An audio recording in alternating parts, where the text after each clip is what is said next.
Patna AIIMS में फूटा corona बम। AIIMS में डॉक्टर्स, मेडिकल छात्र समेत मेडिकल स्टाफ के 384 लोग कोरोना पॉजिटिव। मेडिकल सुपरिटेंडेंट ने दी जानकारी। यूपी में बढ़ते संक्रमण पर स्वास्थ्य विभाग का बड़ा फैसला। बरेली एम्स में अब हो सकेगा कोरोना मरीजों का इलाज। शुरू में 50 बेड ही हो सकेंगे उपलब्ध। मोतिहारी में पुलिस छापेमारी के दौरान महिला की मौत। आक्रोशित ग्रामीणों ने पुलिसकर्मियों पर किया हमला। महिला की हत्या का लगाया आरोप।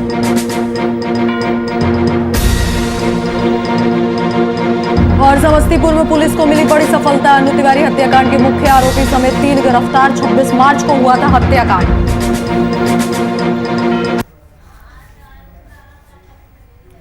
नमस्कार, आप देख रहे हैं वीआईपी न्यूज और मैं हूं आपके साथ राखी लांबा। बुलेटिन का आगाज करेंगे इस वक्त की बड़ी खबर के साथ। तो इस वक्त की बड़ी खबर जो सीधे शाहजहांपुर से आ रही है, जहां फुलसान नगरा रेलवे फाटक पर बड़ा रेल हादसा हुआ है। तो शाहजहांपुर से इस वक्त की बड़ी और अहम खबर, ट्रेन ने क्रॉसिंग से गुजर रही गाड़ियों को टक्कर मारी है। इस वक्त की बड़ी और अहम खबर शाहजहांपुर से, जहां बड़ा रेल हादसा सामने आया है। चंडीगढ़ लखनऊ एक्सप्रेस ने मारी टक्कर। तो इस वक्त की बड़ी और अहम खबर शाहजहांपुर से, यूपी के शाहजहांपुर से बड़ी और अहम खबर। हादसे में 5 लोगों की मौत हो चुकी है और वहीं कई घायल भी हैं। इस वक्त की बड़ी खबर शाहजहांपुर से, गेटमैन की लापरवाही के चलते हुआ हादसा। बताया जा रहा है कि गेटमैन की लापरवाही के चलते ये बड़ा हादसा हुआ है। शाहजहांपुर में बड़ा रेल हादसा। इस खबर पर जानकारी साझा करने के लिए हमारे संवाददाता मोहम्मद शाह हमारे साथ फोन लाइन पर मौजूद। जिस तरीके से ये रेल हादसा देखा गया है, एक बड़ा रेल हादसा बताया जा रहा है कि गेटमैन की लापरवाही के चलते ये हादसा हुआ। क्या कुछ अपडेट, कितने लोगों की मौत? देखिए, ऐसा है, ये पूरा मामला शाहजहांपुर के जो है उल्लासनगर ट्रैफिक का है, जहां पर तैनात गेटमैन के वजह जो है सूचना मिली थी कि उसको गेट को खोल दिया जाए। उसको ना खोलने की वजह से जो है ट्रेन जो थी सही समय पर चंडीगढ़ लखनऊ एक्सप्रेस जो है सही समय पर पहुंच गई। तो समय जो है इसी बात को लेकर जो है वहां जब नहीं खोला तो ये हादसा हुआ, जिसकी वजह से जो आपकी जो है डीसीएम में कम से कम 4 लोग सवार थे, उनकी मौत हुई है। वो पिलर के बताए जा रहे हैं और बाकी जो 1 लोग है वो भी उसकी शिनाख्त हो चुकी है। और इस मामले को आपको बता दें, इस मामले को योगी आदित्यनाथ ने संज्ञान में लिया है, जिनको परिजनों को 2-2 लाख रुपए का मुआवजा देने की बात कही है। जी शान, वहीं पुलिस के द्वारा क्या कुछ कार्रवाई की जा रही है? पुलिस के द्वारा कार्रवाई और डीएम के द्वारा जो है यहाँ पर जो रेलवे ट्रैक है, जो वहाँ पर ऑपरेशन जो चल रहा था, उसको लगातार ट्रैक को सफाई करने का अभियान और उसको सही करने का पूरा व्यवस्था जो है वहाँ की जा रही है। सभी अधिकारी मौका घटनास्थल पर पहुंच चुके हैं और उसको ट्रैक चालू कराने में लगे हुए हैं। जी शान, वहीं अगर घायलों की बात करें तो कितने लोग घायल बताए जा रहे हैं? देखिए, घायल जो बाइक सवार जो मैजिक में जो लोग थे डीसीएम में, उसमें कम से कम जो है 4 लोग थे, वो उनकी जो है घटनास्थल पर मौत हो गई और एक की जो है मेडिकल कॉलेज में आने के बाद मौत हुई है। और बाकी जो लोग हैं वो घायल हैं, उनकी हालत जो है नाजुक बनी हुई है। जी शान, वहीं पूरे मामले को लेकर गेटमैन पर बड़ी लापरवाही का आरोप लगाया जा रहा है। इस मामले में क्या कुछ जानकारी? देखिए, ये साफ तौर से कहा जा सकता है कि ये बड़ी लापरवाही है गेटमैन की। जब समय रहते जो है गेटमैन को सूचना मिल चुकी थी, तो उसने वो समय पे गेट क्यों नहीं बंद किया, और उसको लेकर है जो कार्रवाई जो है अधिकारियों के द्वारा जो है पूरी जानकारी ली जा रही है। जो भी उचित कार्रवाई होगी वो की जाएगी। तमाम जानकारी देने के लिए आपका शुक्रिया। तो शाहजहांपुर में बड़ा रेलवे हादसा देखने को मिला, जहां रेलवे फाटक पर बड़ा रेल हादसा हुआ है। उल्लासनगरा रेलवे फाटक पर यह हादसा हुआ है। ट्रेन ने क्रॉसिंग से गुजर रही गाड़ियों को टक्कर मार दी है।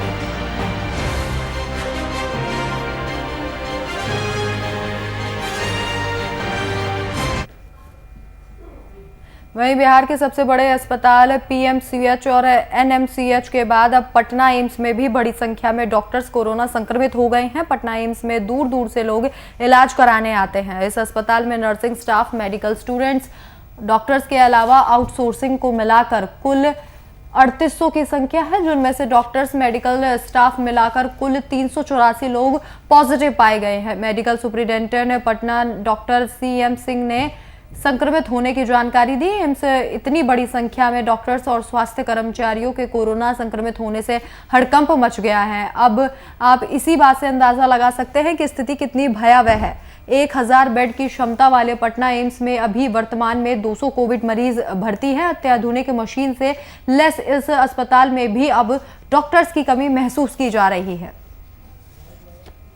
अभी तक जब से मतलब ये दौर शुरू हुआ है सेकेंड वेव का, तब से 384 लोग पॉजिटिव हैं और उसमें स्टाफ, सफाई कर्मी, डॉक्टर्स सभी लोग शामिल हैं।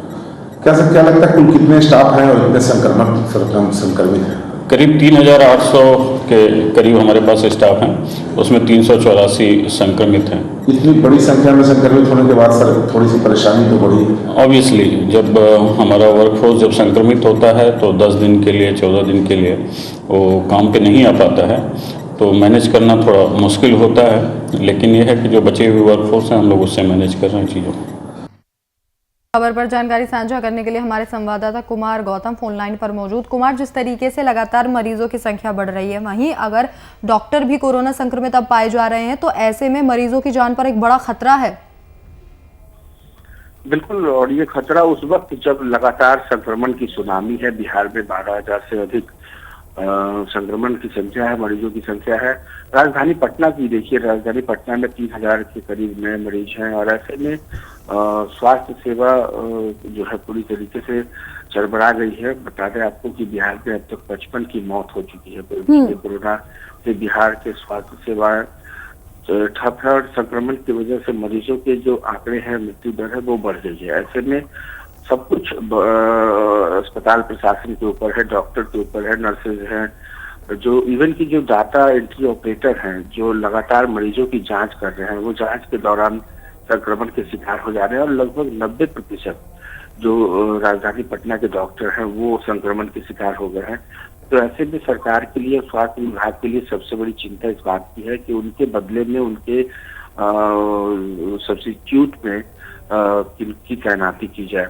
तो इसको लेकर के पटना के डीएम ने अस्पतालों में डॉक्टर और मेडिकल कर्मियों की तैनाती तो शुरू कर दी है। लेकिन जो राज्य में बढ़ते कोरोना के संक्रमण को मामले को देखते हुए स्वास्थ्य विभाग की एक बड़ी पहल अब होने वाली है, क्योंकि जो व्यवस्थाओं में बदलाव करना है, डॉक्टर, स्वास्थ्यकर्मी की प्रतिनियुक्ति करनी है, उनका अधिकार जो है वो डीएम के हाथ में। इस संबंध में विभाग की ओर से सभी जिलों के डीएम और सिविल सर्जन को पत्र लिखा जा चुका है विभाग की तरफ से कि डॉक्टर और स्वास्थ्यकर्मी जो प्रभावित हैं, इसकी वजह से कई महत्वपूर्ण पदों पर तात्कालिक तौर पर कार्य करने वाले पदाधिकारी और कर्मचारियों की आवश्यकता होती है। इसलिए डीएम को यह अधिकार दिया गया है। पहला ऐसा मौका है जब स्वास्थ्य विभाग ने तमाम जिला के जिलाधिकारी को उनकी तैनाती करने के लिए कहा है। लेकिन समस्या इस बात की है कि जब 90% जो भगवान है पृथ्वी पर, अगर भगवान कोई है तो वो है डॉक्टर। और डॉक्टर, स्वास्थ्य कर्मचारी जिन्होंने तमाम तरीके से वैक्सीनेशन लिया भी था, पहले उनको डोज भी दी गई थी, बावजूद इसके क्योंकि मरीजों की संख्या इतनी बढ़ रही है कि उनको संभाल पाना, उनका इलाज कर पाना, इन डॉक्टरों की जो अगर ड्यूटी बढ़ा भी दी जाए तो 8 घंटे की जगह 10 घंटे भी करे, तो अब उनकी तबीयत ही ठीक नहीं रहेगी तो वो इलाज कैसे करेंगे। ये बहुत बड़ी समस्या है जिससे अभी बिहार को जूझना पड़ रहा है। जी बिल्कुल कुमार, इस तरीके की समस्या बहुत बड़ी है, लेकिन ये भी एक चुनौती है कि 1000 बेड की क्षमता वाले पटना एम्स में अभी 200 पेशेंट जो हैं वो कोविड के हैं। तो ऐसे में डॉक्टर्स के इलाज के लिए भी बड़ी दिक्कत सामने आ सकती है। बिल्कुल दिक्कतें हैं और दिक्कतों से जूझ रहा है दिनों बिहार, क्योंकि ये कोरोना का विस्फोट है जो लगातार चौथे दिन 2000 से अधिक मरीजों की संख्या है। एक्टिव मरीजों की तादाद बढ़कर आप अंदाजा लगाइए कि 15,310 के आसपास पहुंच गई है। तो ऐसे में पटना जिले की बात करें तो सिर्फ 2,919 मेरे ख्याल मतलब जो लेटेस्ट आंकड़े हैं करीब 3,000 के करीब पहुंच गए हैं।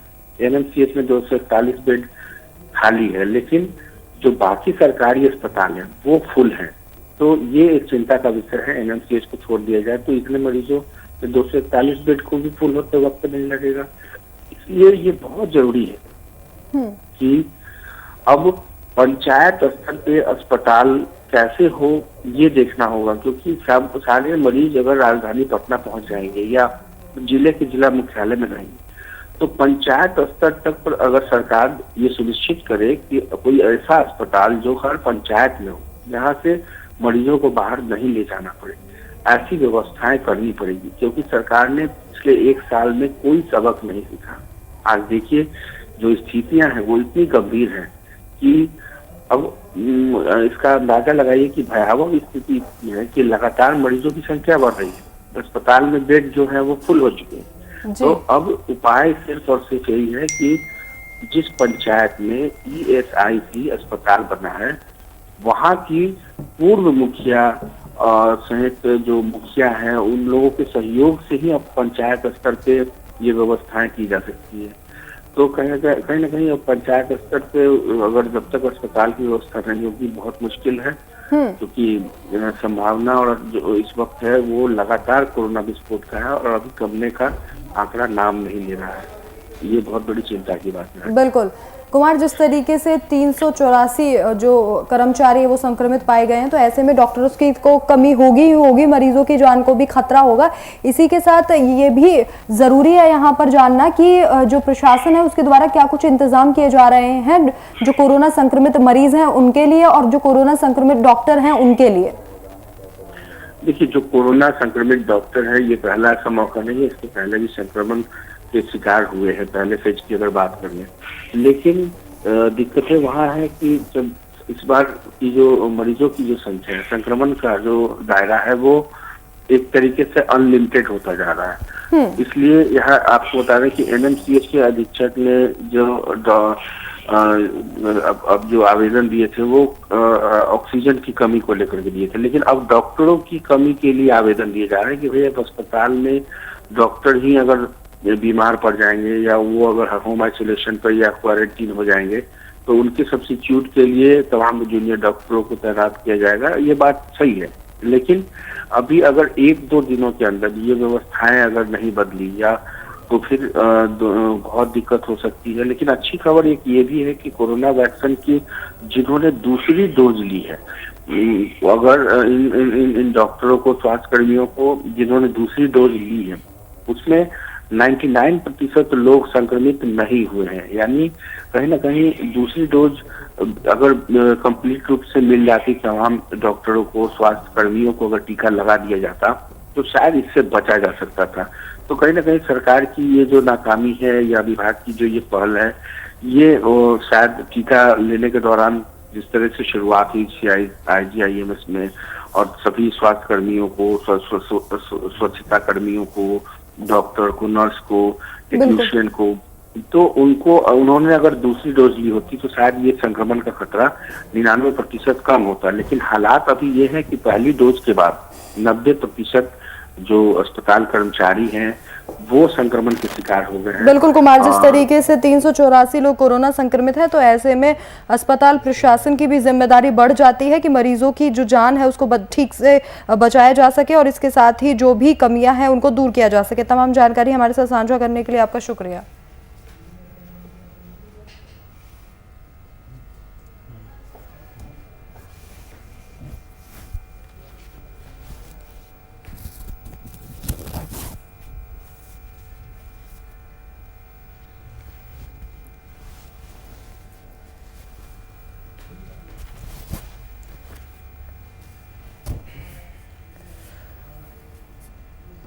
रायबरेली में अब एम्स में कोरोना के गंभीर मरीज भर्ती हो सकेंगे। लखनऊ सहित अन्य बड़े शहरों में स्थापित L3 हॉस्पिटलों के फुल होने के कारण जिले के गंभीर कोरोना संक्रमितों को ICU की सुविधा नहीं मिल पा रही है। ऐसे में स्वास्थ्य मंत्रालय ने एम्स में L3 लेवल अस्पताल खोलने के आदेश दिए हैं। काम भी शुरू हो चुका है।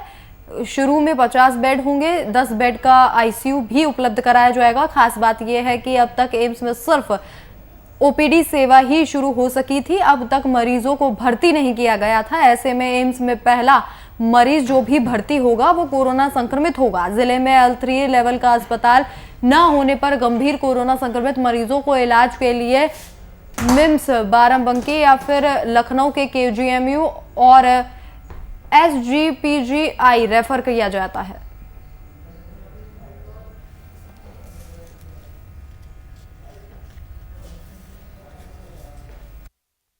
लेवल 3 या टर्शरी केयर अस्पताल बनाया जाए। शुरू में हम 50 बिस्तर से आरंभ करेंगे, जिसमें 32 ऑक्सीजन वाले बेड हैं और 12 आईसीयू बेड्स हैं। इसमें हर एक तरीके की सुविधा उपलब्ध होगी, जांच करने से लेके इलाज करने तक।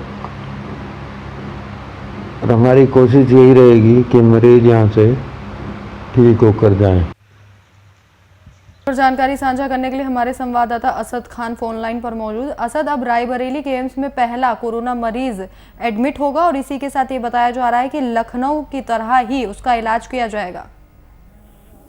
जी बिल्कुल, जिस तरह से रायबरेली में एम्स की स्थापना हुई उसके बाद से लगातार जो काम धीरे चल रहे थे पहले, और कहीं ना कहीं उसमें अब ओपीडी स्टार्ट हो चुकी थी, लेकिन वहीं डीएम वैभव श्रीवास्तव की पहल के बाद जो रेल कोच कारखाने में L2 हॉस्पिटल चल रहा था, लेकिन वहां पे भी मरीज जो है बढ़ोतरी होती जा रही थी। लगातार उसी को देखते हुए रायबरेली के एम्स में 50 बिस्तरों का कोरोना कोविड अस्पताल की स्थापना की गई है, जिसमें वहां के निदेशक जो हैं अरविंद राजवंशी ने इसकी सहमति जाहिर की और 50 बिस्तरों का कोविड हॉस्पिटल स्टार्ट।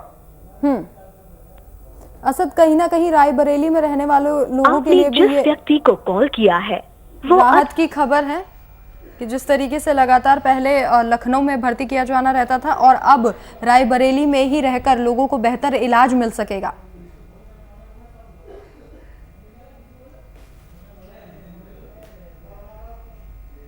और रायबरेली में एम्स में अब कोविड मरीजों को इसका इलाज मिल सकेगा। राखी जी बिल्कुल, अब कोविड जो मरीज हैं उनको रायबरेली में बेहतर इलाज मिल सकेगा। इसके साथ ही जिले में L3 लेवल का अस्पताल नहीं था, इसके लिए कोरोना संक्रमित मरीजों के इलाज के लिए काफ़ी दिक्कतें होती थी। पहले बाराबंकी या फिर लखनऊ की KGMU जाना पड़ता था, लेकिन अब रायबरेली में ही रहकर इलाज करवाया जा सकता है। रायबरेली में जिस तरह से एम्स की स्थापना हुई है, उच्च स्तरीय के डॉक्टर अब कोविड मरीजों का इलाज कर सकेंगे और अरविंद राजवंशी जो निदेशक हैं एम्स के, उनने इसकी सहमति जाहिर की गई है। इससे पहले 18 आईसीयू और 32 बिस्तर आपातकाल के लिए शुरू किए जा रहे हैं। और जहां तक इसकी जो बात हुई तो वहां के निदेशक ने बताया है कि आगे अगर जरूरत पड़ी थी और भी बिस्तर और इसके जो और भी बेड हैं उसको भी बढ़ाने की व्यवस्था की जाएगी। तमाम जानकारी हमारे साथ साझा करने के लिए आपका धन्यवाद।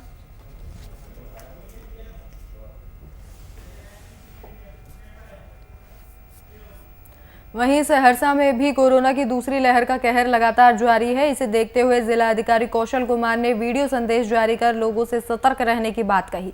साथ ही कहा कि बेवजह घर से बाहर ना निकले और अगर निकले तो मास्क पहनकर ही निकले। इस दौरान सामाजिक दूरी का अवश्य ख्याल रखें।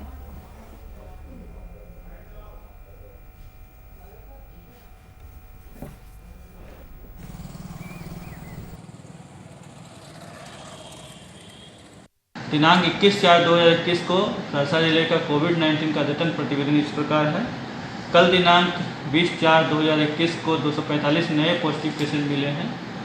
इसके अलावा 130 मरीज को जो होम आइसोलेशन में थे उनको सक्सेसफुली ट्रीट करके उनको डिस्चार्ज किया गया है। साथ ही कल एक व्यक्ति की कोरोना संक्रमण के कारण मृत्यु हुई है। इस प्रकार टोटल पॉजिटिव मरीजों की संख्या आज की तिथि में 1961 हो गया है। टोटल स्वस्थ मरीजों की संख्या 541 है। टोटल मृत व्यक्ति की संख्या 3 है और 18 व्यक्ति जो इनका कुछ सिम्टम था उनको उच्च संस्थान में रेफर किया गया है बेहतर इलाज के लिए। इस प्रकार आज की तिथि में टोटल एक्टिव केस की संख्या 1538 जिले में है, जिनका इलाज होम आइसोलेशन में चल रहा है। कोरोना काल में हर कोई मास्क और सोशल डिस्टेंसिंग के पालन करने की बात कह रहा है और ये ज़रूरी है, लेकिन झांसी के खटकयाना मोहल्ले में खुद डॉक्टर इन नियमों का पालन नहीं कर रहे हैं। दरअसल डॉक्टर बिना मास्क के लोगों का इलाज कर रहे थे। जब इसकी सूचना स्थानीय पुलिस को लगी तो पुलिस डॉक्टर का 10,000 का चालान काट दिया। कोरोना काल में डॉक्टरों की लापरवाही कतई बर्दाश्त करने लायक नहीं है।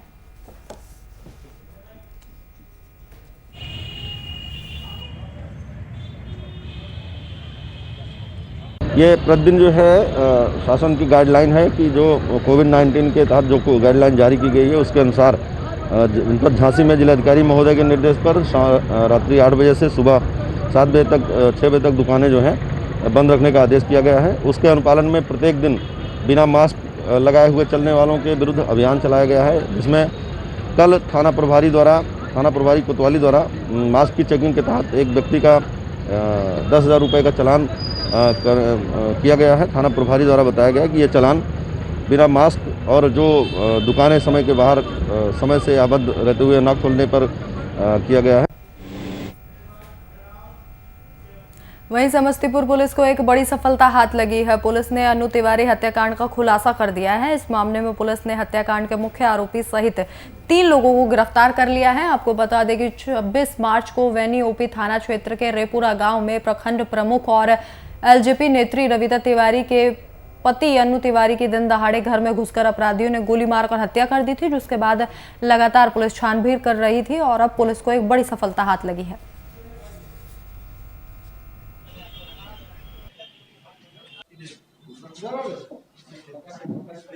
इसमें अमन कुमार उर्फ करगिल जो मुख्य हत्यारा था उसकी गिरफ्तारी गुरुग्राम हरियाणा से हुई है। छापेमारी के लिए टीम गई थी, इसके द्वारा गिरफ्तारी की गई।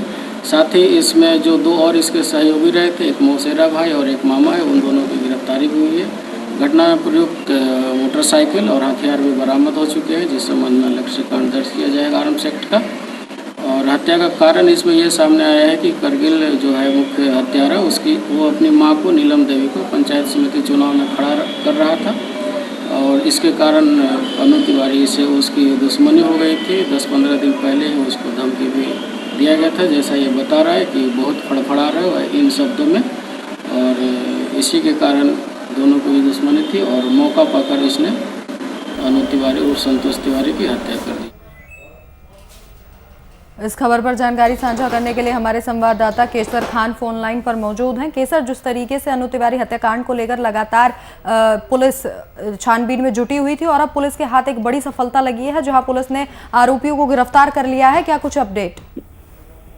जी बिल्कुल, बताया जा रहा है कि ये एक हाई प्रोफाइल केस था जिसमें लगातार जो है कि प्रखंड प्रमुख रविता तिवारी के पति अनु तिवारी की अपराधियों ने घर में घुसकर गोली मारकर हत्या कर दी थी 26 मार्च को। इसी मामले को लेकर जो है लगातार जो है कि कई नेता जो है विपक्ष के नेता उनके घर भी पहुंच रहे थे। लोजपा की वो नेत्री है और यहाँ के स्थानीय सांसद प्रिंस राज ने भी इस मामले को लेकर जो है कि पुलिस को ऊपर सवाल उठाए थे और कहा था कि सब बिहार के अंदर अपराधियों को लगातार जो है बेलगाम हो चुके हैं और इस तरह में एक प्रखंड पति की गोली मारकर दिन दहाड़े अपराधियों ने हत्या कर दी है। और लगातार जो इस मामले को लेकर कई विपक्ष भी मामले को उठा रहे थे, मतलब लगातार पुलिस जो इस मामले को लेकर तकनीकी अनुसंधान करते हुए कई बिहार के अलावा भी कई राज्यों के अंदर जो है लगातार छापेमारी कर रही थी। आखिर में जो है इन्हें गुरुग्राम हरियाणा से गिरफ्तार करके इस मामले का खुलासा किया है। जी राखी, केसर, पुलिस ने क्या कुछ खुलासा किया है कि इस हत्याकांड की पूरी वजह क्या बताई जा रही है? जी, पुलिस का इस मामले बताना है कि जो आरोपी कारगिल है उनकी मां जो है कि पंचायत चुनाव आने वाला है, उसी को लेकर पंचायत समिति के रूप में जो है वो खड़ी होने वाली थी। इसी को लेकर जो है अनु तिवारी जो थे उन्होंने उन्हें कहा था कि तुम मत खड़ा करो। इसी को लेकर दोनों में आपस में कहा सुनी हुई और अनु तिवारी जो है उन्हें घर पे बुला के उन्हें धमकी भी दी, उन्हें गालियां दी। इसी से गुस्साए हुए जो है कारगिल ने उनके घर में घुसकर उन्हें गोली मार दी। जी, तमाम जानकारी साझा करने के लिए आपका धन्यवाद।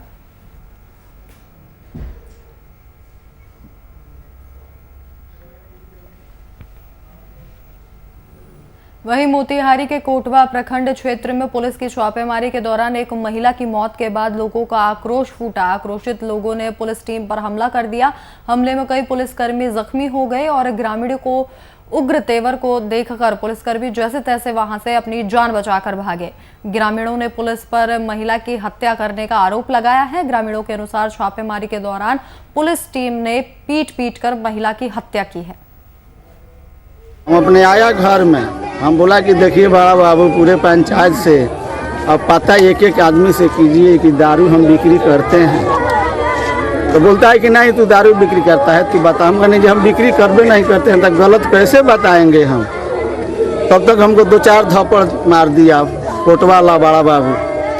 हमारा माँ बोलती है बूढ़ी कि ये देखिए हमारा बेटा पोता लोग दारू का रोजगार नहीं करता है। तब तक मैं वो लात चला दिया मार से बड़ा बाबू का, मेरा माँ का अंतकाल हो गया, मृत्यु हो गया।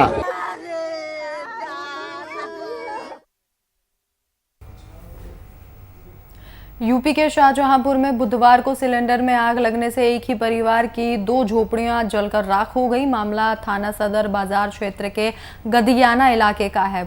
मौके पर पहुंची फायर दमकल की गाड़ियों ने आग पर काबू पाया। ऐसे पौन घंटा हो गया आग लगे हुआ, बड़ा भसड़ आग थी। यहाँ के जो बाशिंदे हैं उन्होंने उसका नाम का देखा कि आग लगी है, तो बेचारे नाले में से कोई पानी लेके जा रहा है, कोई सबमर्सिबल से पानी लेके जा रहा है और कैसे न कैसे आग बुझाई। 2 कच्चे मकान है, 2-3 कच्चे मकान हैं, उनमें आग लगने की सूचना थी और गाड़ी हमारी आई थी, मगर रोड सकरा होने की वजह से छोटी गाड़ी ही अंदर आ सकती थी। उसको लेके और सही रास्ता नहीं जानकारी होने की वजह से थोड़ा विलम्ब हो रहा था।